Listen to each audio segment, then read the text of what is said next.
แตกต่างจากการเข้ารหัสแบบดั้งเดิมโดยใช้โฟตอนเดียวในสถานะการซ้อนทับของควอนตัมซึ่งกุญแจถูกฝังไว้เพื่อรับประกันความปลอดภัยที่ไม่มีเงื่อนไขระหว่างหลายฝ่ายที่อยู่ห่างไกลกันการซ้อนทับของควอนตัมเป็นหลักฐานพื้นฐานของกลศาสตร์ควอนตัมซึ่งระบุว่าสถานะควอนตัมตั้งแต่2สถานะขึ้นไปสามารถรวมเข้าด้วยกันได้เหมือนกับคลื่นในฟิสิกส์ยุคเก่าการสื่อสารไม่สามารถถูกเจาะเอาข้อมูลไปได้เนื่องจากความพยายามในการสกัดกั้นกุญแจ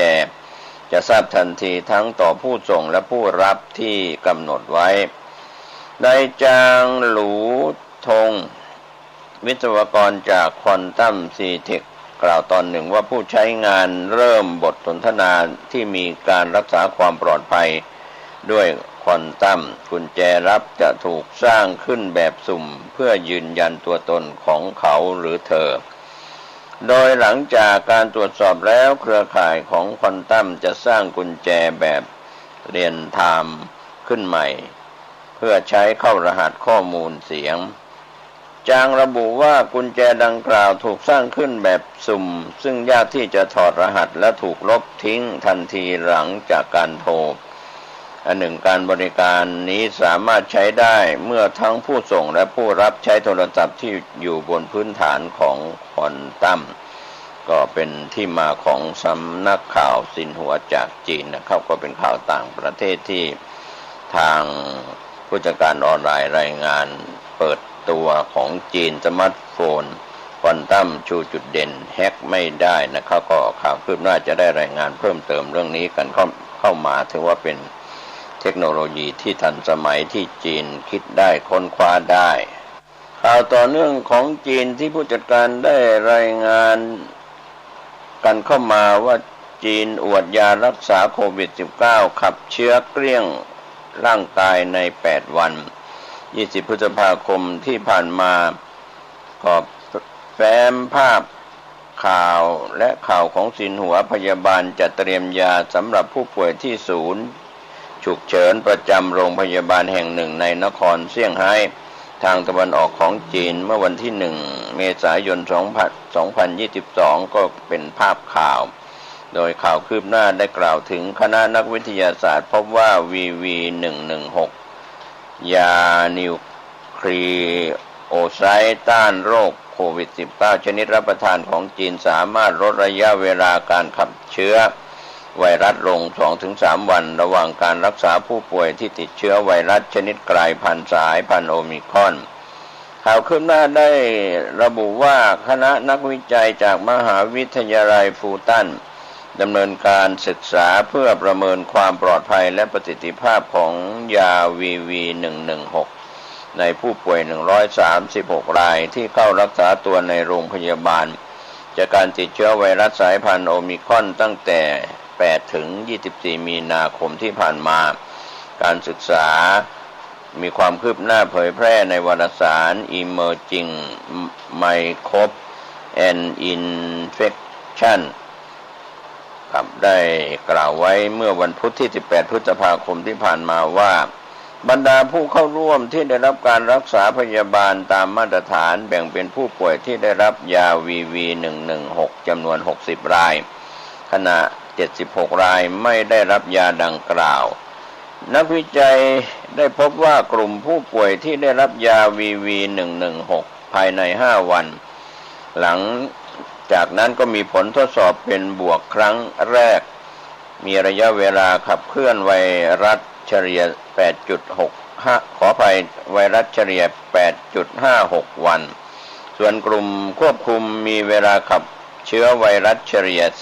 11.13 วันก็มีรายงานพบอาการไม่พึงประสงค์ที่ไม่รุนแรง9กรณีในกลุ่มได้รับยา VV116 จำนวน7กรณีพบการทำงานของตับผิดปกติเล็กน้อยทว่าทั้งหมดได้รับการแก้ไขโดยไม่มีการแทรกแซงภายนอก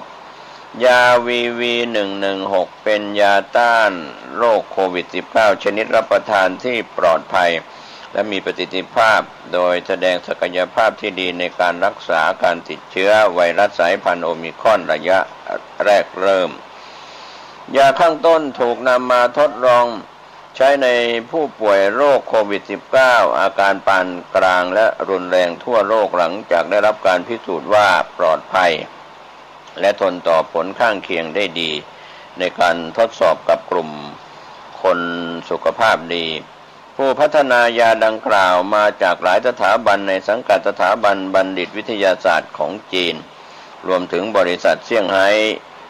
จวินซือไบโอไซเอ็นจำกัดและบริษัท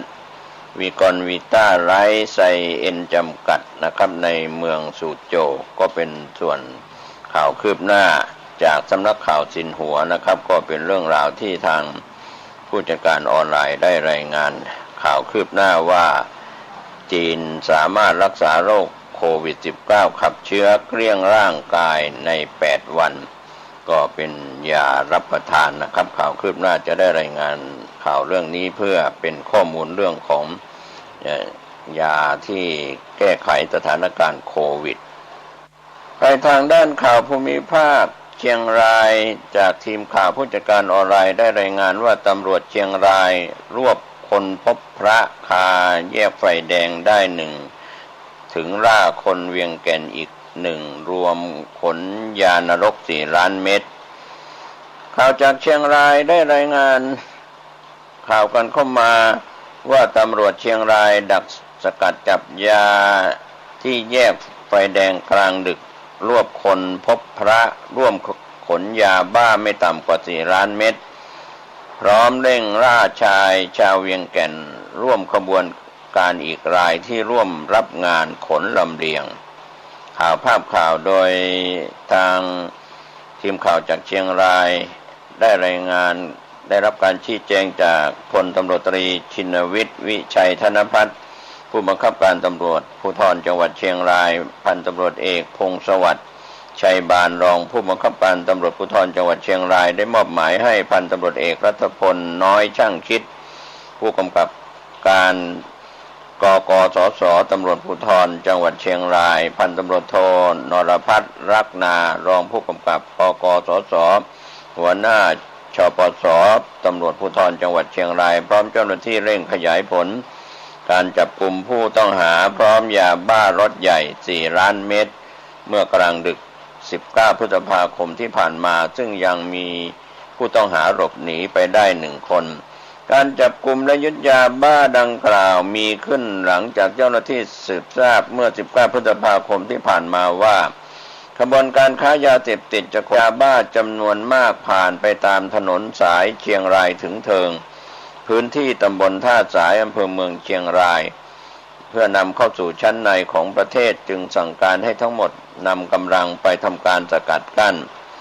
ต่อมาเจ้าหน้าที่ได้พบรถยนต์กระบะยี่ห้อโตโยต้าหมายเลขทะเบียนบมไม้พพ4398พะเยาขับมาตามถนนสายดังกล่าวโดยมีรถยนต์กระบะยี่ห้ออีซูซุป้ายแดงจังหวัดตากขับนำทางเมื่อรถทั้ง2 คันขับไปถึงบริเวณแยกสัญญาณไฟจราจรพื้นที่หมู่บ้านหัวดอยตำบลท่าสายอำเภอเมืองเชียงรายเจ้าหน้าที่จึงให้สัญญาณหยุดตรวจและนำกำลังเข้าไปสกัดรถทั้ง2 คันเอาไว้แต่ก็มีคนขับหลบหนีไปได้1 คนเจ้าหน้าที่จึงควบคุมคนที่เหลือทราบชื่อต่อมาก็คือนายวันชัยเอาตำบลรวมไทยพัฒนาอำเภอพบพระจังหวัดตากเมื่อตรวจสอบท้ายกระบะรถคันที่ขับตามพบรถบรรทุกกระเป๋าเป้ด้วยจำนวน25 ใบภายในมียาบ้าใบละประมาณ 160,000 เม็ดรวมของกลางประมาณ4 ล้านเม็ด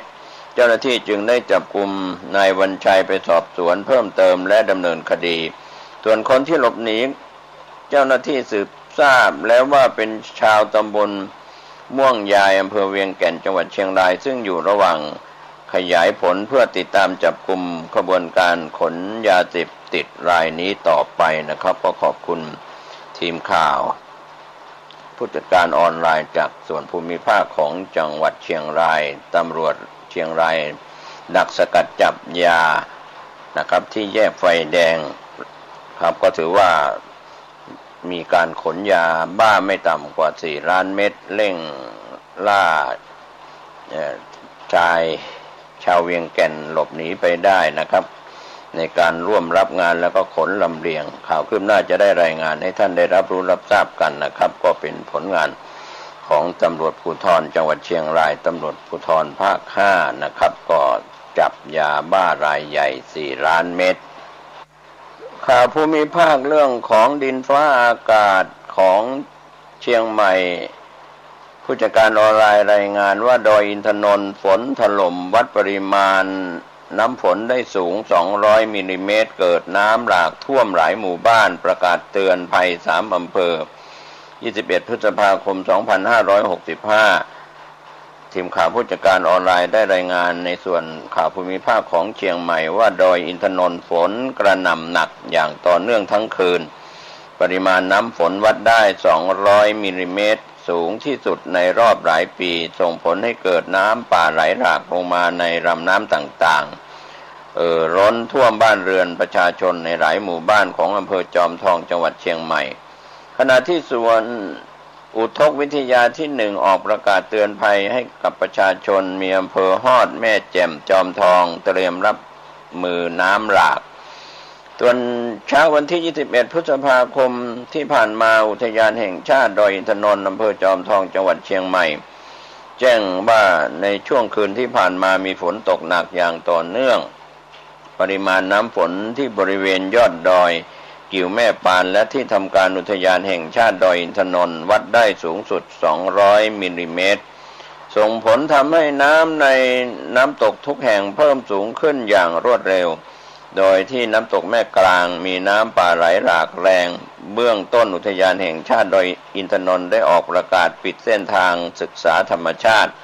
และแหล่งท่องเที่ยวประเภทน้ำตกต่างๆเป็นการชั่วคราวพร้อมแจ้งเตือนประชาชนที่อาศัยอยู่ในพื้นที่ราบรุ่มของอำเภอจอมทองให้เตรียมรับมือกับมวลน้ำขนาดใหญ่ที่จะไหลผ่านลงมายังน้ำตกแม่กลางมุ่งหน้าสู่อำเภอจอมทองเชียงใหม่ฝนที่ตกอย่างหนักดังกล่าวส่งผลให้น้ำป่าจากพื้นที่ดอยอินทนนท์ไหลหลากลงสู่ลำน้ำด้านล่างล้นตลิ่งเข้าท่วมบ้านเรือนประชาชนในหลายพื้นที่ของอำเภอจอมทองเช่นที่บ้านแม่กลางบ้านลุ่มตำบลบ้านหลวงบ้านศพเตี้ยตำบลศพเตี้ยซึ่งน้ำตำบลบ้านหลวงจะไหลไปลงที่บ้านศพเตี้ยก่อนไหลลงสู่แม่น้ำปิงมีปริมาณน้ำสูงประมาณ1 เมตรนอกจากนี้ยังมีบริเวณสะพานข้ามแม่น้ำกลางบ้านน้ำลัดตำบลบ้านหลวงซึ่งเป็นทางข้ามไปสู่น้ำตกแม่ยะน้ำป่าจากดอยอินทนนท์และน้ำในลำน้ำแม่ยะเริ่มล้นตลิ่งเข้าท่วมบ้านเรือนและไร่นาของประชาชนแล้ว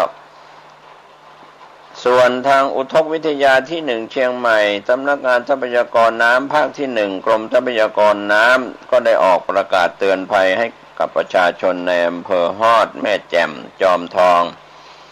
เตรียมรับมือน้ำหลากและได้ประกาศเตือนภัยระดับสีแดงให้อพยพประชาชนในพื้นที่บ้านแม่หลุตำบลกองแขกอำเภอแม่แจ่มเนื่องจากตรวจวัดปริมาณฝนสะสม12ชั่วโมง 124.5 มิลลิเมตรปริมาณฝนสะสม15นาที 2.0 มิลลิเมตรอาจจะทำให้เกิดน้ำป่าไหลหลากน้ำท่วมฉับพลันส่วนที่โครงการพัฒนาป่าไม้ตามแนวพระราชดำริศพหาดตำบลแม่ตื่นอำเภออมก๋อยเชียงใหม่วัดปริมาณน้ำฝนได้ 83.5 มิลลิเมตรมวลน้ำแม่ตื่นทางตอนเหนือไหลหลากจำนวนมากจึงได้ประสานองค์กรปกครองส่วนท้องถิ่นตำบลแม่ตื่นและตำบลม่อนจองอำเภออมก๋อยเฝ้าระวังน้ำป่าไหลหลากและน้ำท่วมฉับพลันเตือนภัยราษฎรในพื้นที่ที่รับผิดชอบให้เฝ้าระวังและเตรียมรับมือน้ำป่าไหลหลากดังกล่าวนะครับก็ข่าวภาพข่าวที่ทีมข่าวได้ รายงานกันเข้ามาก็ขอบคุณผู้จัดการออนไลน์ในส่วนของภูมิภาคเชียงใหม่ที่ได้รายงานข่าวภาพข่าวนะครับฝนตกชุกหนาแน่นที่ยอดดอยอินทนนท์200มิลลิเมตรนะครับก็ขอให้ท่านผู้เกี่ยวข้องในระดับต่างๆเตรียมรับน้ำหลากที่ไหลลงจากยอดดอยอินทนนท์และในส่วนฝนตกชุกในหลายพื้นที่ติดตามการพยากรณ์อากาศจากกรมอุตุนิยมวิทยาศูนย์อุตุนิยมวิทยาและประกาศเสียงตามสายหอกระจายข่าวในพื้นที่ต่างๆที่ได้ประกาศแจ้งเตือนแล้ววันนี้มีข่าวคืบหน้าจากแนวหน้าออนไลน์ได้รายงานที่ประจรโลกธุรกิจ21 พฤษภาคม 2565 นะครับก็เป็นเรื่องราวที่นางสมฤดีชัยมงคลประธานเจ้าหน้าที่บริหารบมจ.บ้านปูได้ชี้แจงว่าบ้านปูเดินหน้าขยายกำลังผลิตก๊าซธรรมชาติในสหรัฐอเมริกาก็มีบริษัทย่อยของบ้านปูถือหุ้น 96.12% ได้ลงนามในสัญญาซื้อขายเพื่อเข้าซื้อสัดส่วนผลประโยชน์ในแหล่งก๊าซธรรมชาติและครอบคลุมถึงธุรกิจกลางน้ำบริเวณแหล่งก๊าซธรรมชาติบาเน็ตจากหลายบริษัททั้งบริษัทย่อยต่างๆโดยมีมูลค่าการลงทุน750ล้านเหรียญสหรัฐก็ประมาณ 25,125 ล้านบาทมีมูลค่าผลประโยชน์แก่ผู้ขายในอนาคตโดยรวมไม่เกิน50ล้านเหรียญสหรัฐขึ้นอยู่กับราคาก๊าซธรรมชาติในอนาคตคาดว่าการซื้อขายจะเสร็จสิ้นภายในเดือนมิถุนายน 2565 ขณะนี้อยู่ระหว่างการปฏิบัติตามเงื่อนไขที่เกี่ยวข้องในสัญญาครับก็เป็นเรื่องราวข่าวที่ทางแนวหน้าออนไลน์ได้เปิดเผยออกมาโดยทีมข่าวได้รับการชี้แจงจากนายทิติพรธรรมาภิมุกุลหัวหน้าคณะผู้บริหารกลุ่มการตลาดแบรนด์บริษัทบุญรอดเทรดดิ้งจำกัดเปิดเผยว่าตลอดทั้งปี 2565 บริษัทได้วางกลยุทธ์การทำตลาดโดยเฉพาะเรื่องของน้ำดื่มสิงห์ยังคงให้ความสำคัญด้านคุณภาพผลิตภัณฑ์ที่มีความสะอาดและปลอดภัยสูงสุดตลอดกระบวนการผลิตด้วยระบบปิดนะครับเป็นเทคโนโลยีการผลิตอัจฉริยะที่เป็นเอกลักษณ์เฉพาะของน้ำดื่มสิงห์การทำตลาดปี 2565 ปีนี้เปิดตัวแคมเปญเลือกความสดชื่นที่ใช่เลือกน้ำดื่มสิงห์ตอกย้ำภาพผู้นำตลาดที่ได้รับความไว้วางใจจากผู้บริโภคยังคงใช้นักแสดงชายแถวหน้าของเมืองไทยณเดชน์ณเดชน์คูกิมิยะเป็นพรีเซนเตอร์ต่อเนื่องเปิดประเทศส่งสัญญาณบวกต่อเศรษฐกิจนายชูรัตน์ชาครกุลกรรมการผู้จัดการบมจ.รารินพ็อปเพอร์ตี้ได้ชี้แจงว่าปี 2565 เป็นอีกหนึ่งปีที่ไทยต้องเผชิญผลกระทบจากโควิด -19 แต่ก็ได้มีการผ่อนคลายมาตรการรับมือลงไปมากพร้อมประกาศเปิดประเทศเพื่อกระตุ้นภาพรวมธุรกิจท่องเที่ยวให้ฟื้นตัวหลังชะลอตัวมา2 ปีก็เตรียมเสริมด้วยการส่งออกที่ส่งสัญญาณฟื้นตัวตั้งแต่ปีที่ผ่านมาช่วยกระตุ้นเศรษฐกิจให้เติบโตอยู่ได้รวมถึงมาตรการของภาครัฐที่เข้ามาเยียวยาในด้านต่างๆกระตุ้นการจับจ่ายใช้สอยของภาคประชาชนทำให้เกิดเม็ดเงินหมุนเวียนทางเศรษฐกิจพอสมควรโดยในปี 2565 บริษัทก็ยังคงตั้งเป้าเติบโตไว้ที่ 10% จากปีที่ผ่านมาพร้อมเน้นพัฒนาโครงการอสังหาริมทรัพย์แนวราบเพื่อเจาะกลุ่มกำลังซื้อจริงเป็นหลักนะครับก็เป็นเรื่องราวข่าวที่ทางแนวหน้าออนไลน์ได้รายงานที่ประจรโลกธุรกิจ21 พฤษภาคม 2565 ข่าวสุดท้ายวันนี้ BOI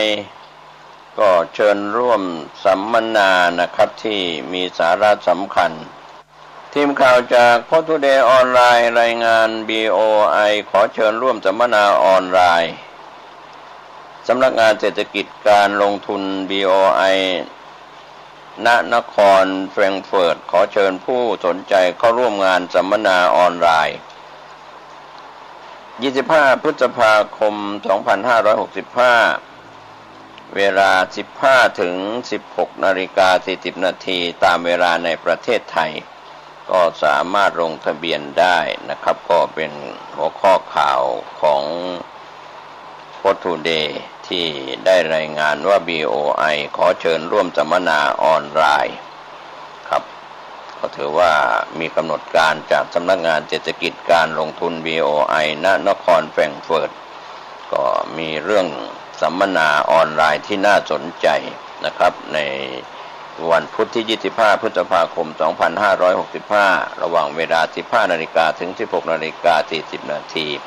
ตามเวลาในประเทศไทยนะครับก็เป็นข่าวสั้นๆที่รายงานข่าวกันเข้ามาวันนี้ข่าวชาวบ้านหมดเวลาลงก็ส่วนของการรายงานข่าวของพี่น้องสื่อมวลชนทุกแขนงสาขาทั้งส่วนกลางและก็ส่วนภูมิภาคและโดยเฉพาะเรื่องของการติดตามการพยากรณ์อากาศจากกรมอุตุนิยมวิทยาฝนตกชุกหนาแน่นโดยเฉพาะในพื้นที่ภาคเหนือแล้วก็ในหลายพื้นที่นะครับนอกจากนั้นท่านที่ได้รับเสียงตามสายหอกระจายข่าวจากหมู่บ้านต่างๆในพื้นที่ยอดของดอยอินทนนท์มีน้ำตกมีฝนตกชุกหนาแน่นถึง200มิลลิเมตรแล้วก็อีกหลายจุดขอให้ท่านได้ติดตามประกาศในแต่ละจุดในเรื่องของเสียงตามสายหอกระจายข่าวเตรียมรับมือน้ำท่วมฉับพลันน้ำป่าไหลหลากขอให้ทุกท่านรอดปลอดภัยโชคดีแล้วก็เดินทางขึ้นเหนือร่องใต้ขับรถด้วยความระมัดระวังฝนตกถนนลื่นฝนตกชุกหนาแน่นโชคดีทุกท่านสวัสดีครับเมตุติยัมปิพุทธังสารนังคัจฉามิตุติยัมปิธัมมังสารนังคัจฉามิตุติยัมปิสังฆังสารนังคัจฉามิตติยัมปิพุทธังสารนังคัจฉามิตติยัมปิธัมมังสารนังคัจฉามิตติยัมปิสังฆังสารนังคัจฉามิกรมอุตุประกาศตักเตือนไว้ว่าระยะนี้ฝนตกหนักจะทำให้น้ำหนักแล้วก็จะไหลท่วมบ้านท่วมจองท่วมที่ต่างๆบ้านที่ตรงที่นาที่ให้ที่สวนสำหรับเรื่องฝนนั้นโอ้นักแก่เนื้อเฮ้ยตกวันค่ำขึ้นหุ่งนะแต่ว่านี้ตกวันค่ำมาหยุดเอากับมันแรงเนี่ยกำสัก3-4 ทุ่มฟ้าห้องก็ลึงเหมาะตกลงมาต่อออกไม่ออกญาติโยมไม่ได้น้ำเมืองแม่ตาจ้างนะที่ลงมาจากตำบลบ้านปงบุญหลั่งไหลลงมาลเอามาท่วมตั้งนอกเที่ยวบ้านปงนั้นก็น้ำลดละถ้ามันบรรตกเพิ่มแล้วฝนนะส่วนมากก็เป็นน้ำห้วยน้ำดอยเนาะฝนมันตกหนักอย่างญาติโยมดูข่าวบางที่บางหนก็ท่วมเข้าบ้านเข้าจองหอเหือนเดือนดาวก็บางที่ก็ถูกน้ำปัดเสียหายจะนักหรอกต้นไม้ต้นตอกอย่างล้มระเนระนาดกัน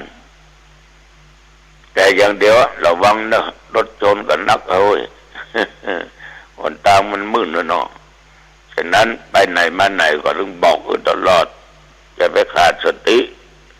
ก็มีสัมปชัญญะเอาจะไป ไม่ได้ตั้งอยู่ในความประมาทพอออกไม่ออกแต่ว่าซื้อเนี่ยก็มีญาติมิโยมเปิ้นมาตานหันเข้าเนาะก็บักไก่กันบ้านเหนือบ้านใต้เปิ้นได้จะลืมบอกไปนะเปิ้นตานหาเทบุตรเทวดาเจ้ากรรมนายเวรสรรพสัตว์ทั้งหลายแต่เมื่อปั่นป้อนจบเรียบร้อยอายุวันโนสุขังพลังก็อู้กันพอสมควรเปิ้นก็กลับบ้านเปิ้น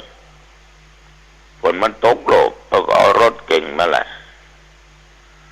เปิ้นปิกสักบึดสักเมื่ออันนี้มันผ้าอย่างนี้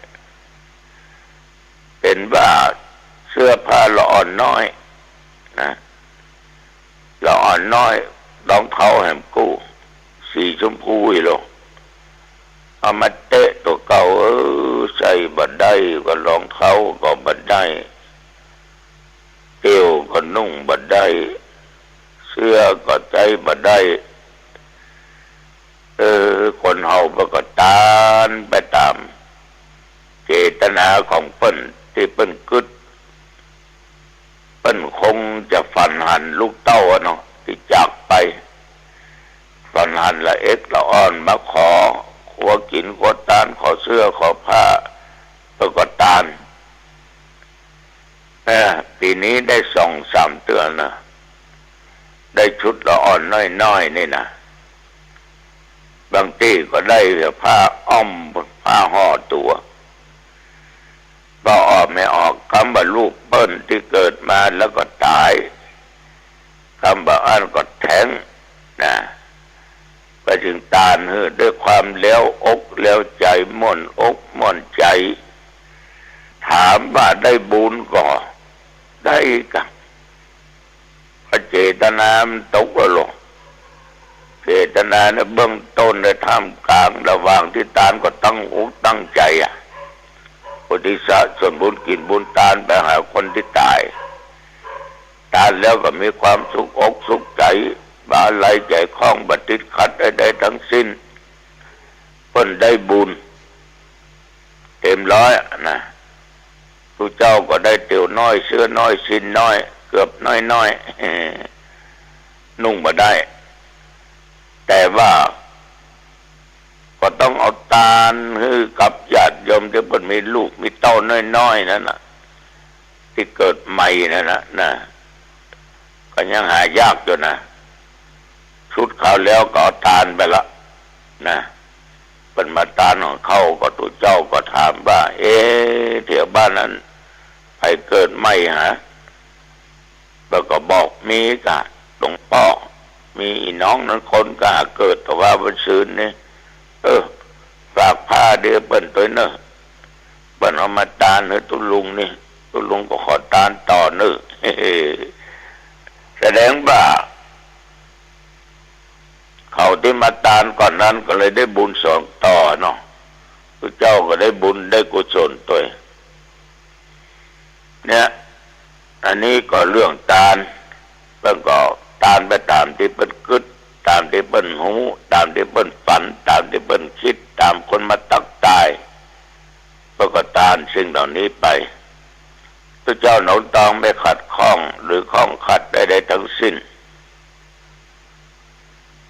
อีกประการหนึ่งญาติโยมเจ้าหน้าที่ตังหงยาเนี่ยเป็นจะเอาตู้รับบริจาคช่วยตัวเจ้าอาพาธที่โรงพยาบาลมหาราชเนาะตั้งแต่โควิดมานี่อาตมาอาพาธเจ็บป่วยเนี่ยเจ้าหน้าที่ไปก็ตึมมาได้ปีปลายประมาณปี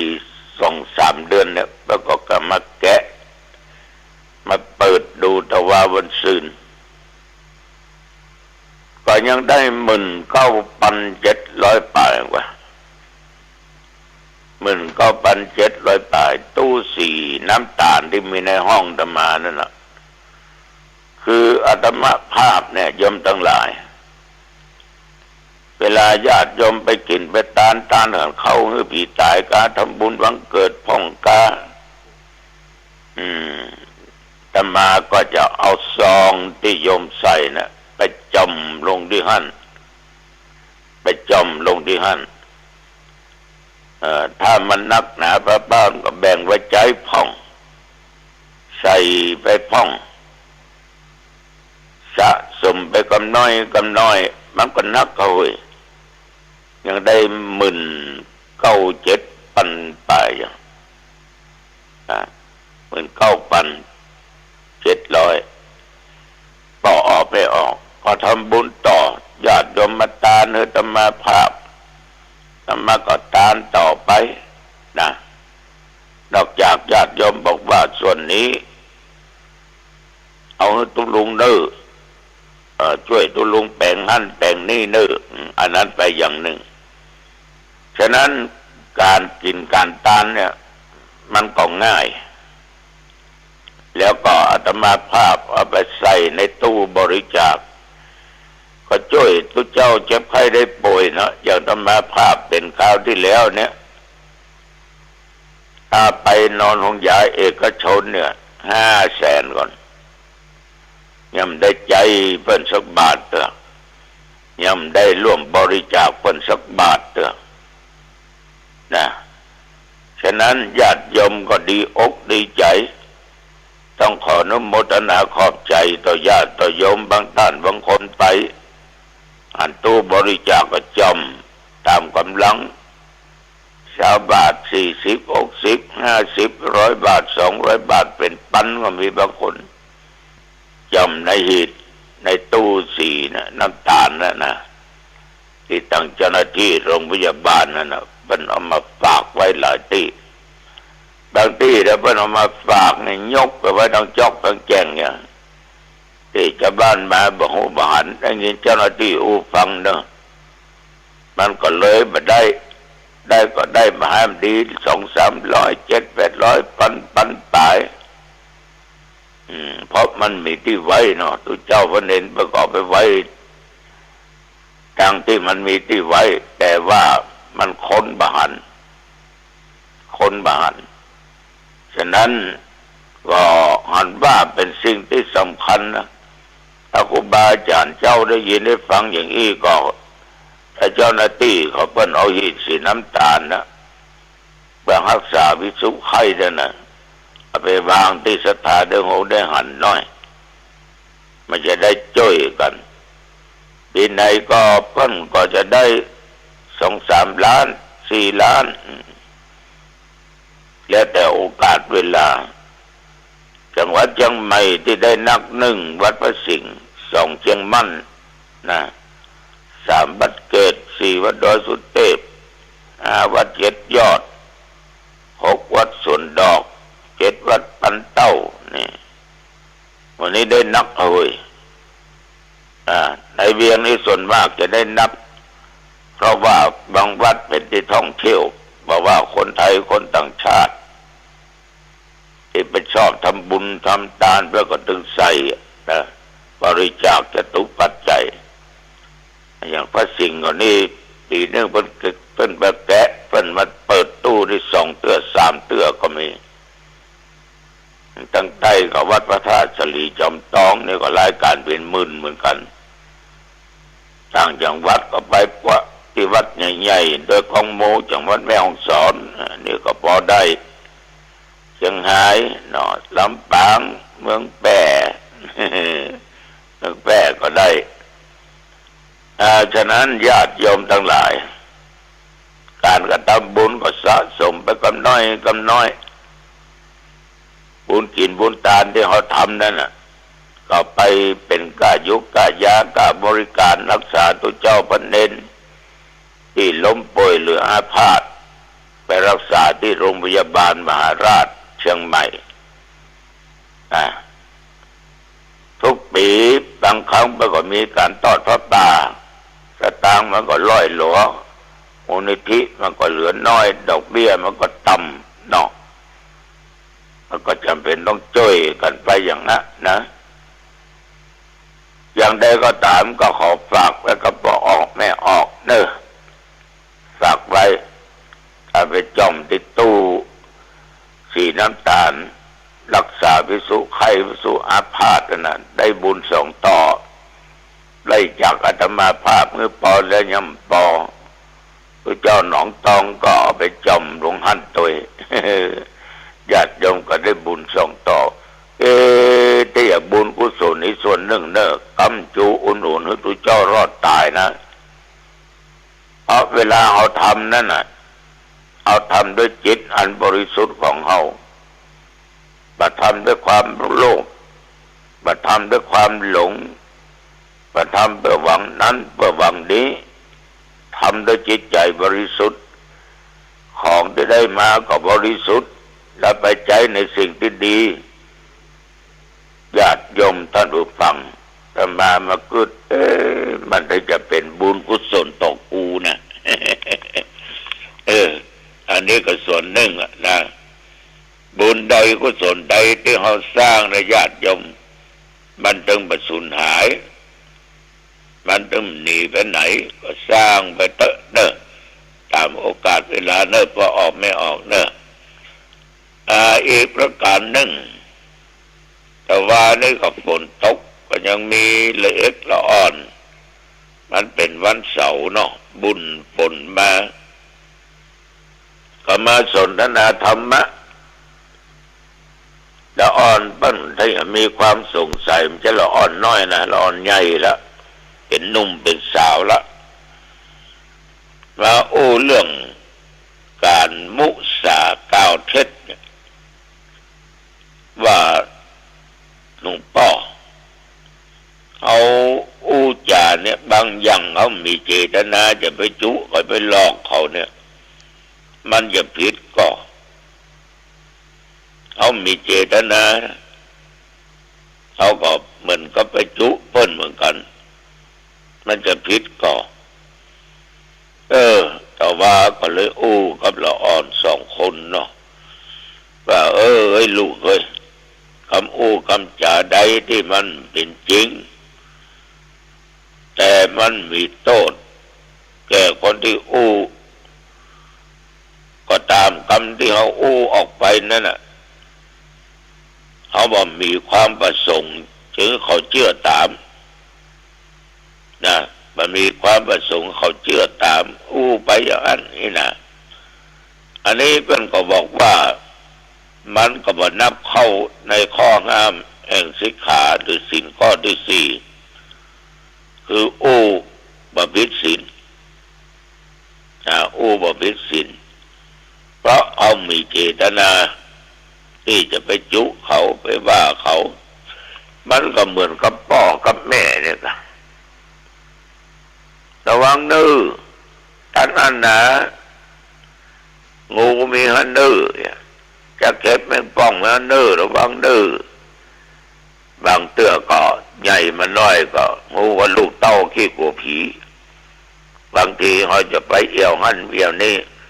ไปเนอตอนนั้นนะผีหลอกนะผีดุนะไปเนอถามว่าเปิ้นจุก็จุแต่ว่าเปิ้นมีเจตนาจุหลอกกันอย่างเปิ้นป้องกันตัวของลูกเต้าตัวของเขาเปิ้นเลยว่าอย่างนั้นนะอย่างกรรมบางกรรมมันจ้องกองกันหรอกินไตขี้ลับกินตับขี้ลืมจิตไก่เนาะกินไก่ตับจังขี้ลับกินตับไก่มันจะขี้ลืมเนี่ยมันล้ำโลดไก่กับตับเนาะ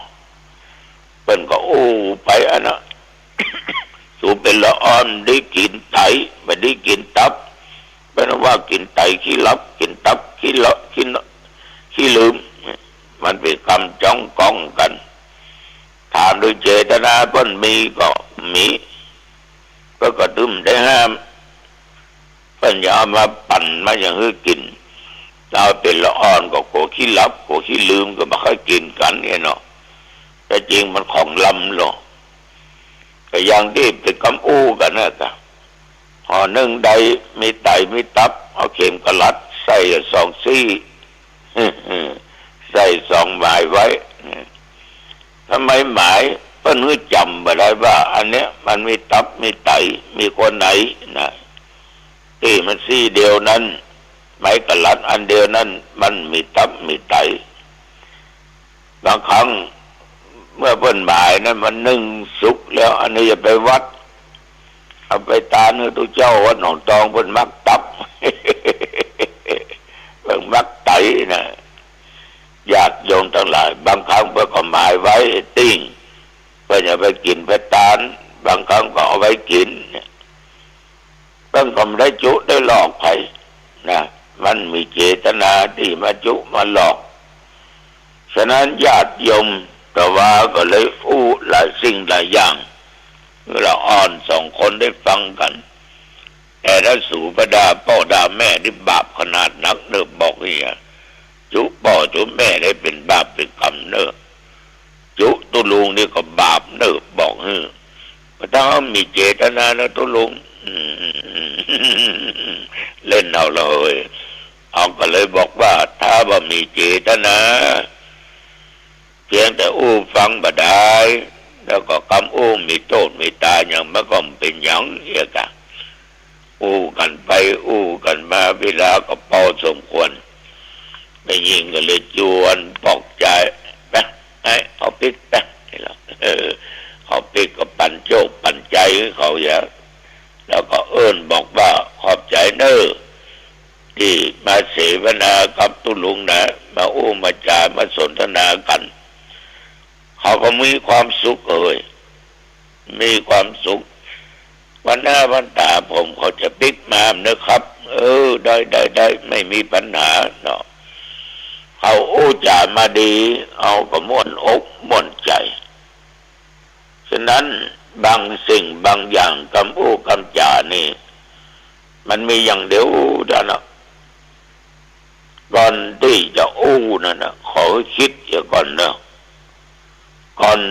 ที่จะทำขอคิดเสียก่อนถ้าบอกคิดก่อนไปเนี้ยเลยทำเลยอู้เลย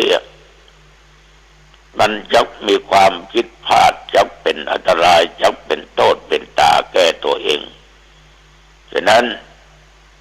ต้องมันคิดแล้วก็ทำมันคิดแล้วก็อู้ก็จาเขาจะได้รู้ว่าคำอู้คำจาเวลาอู้จาออกไปนั้นน่ะ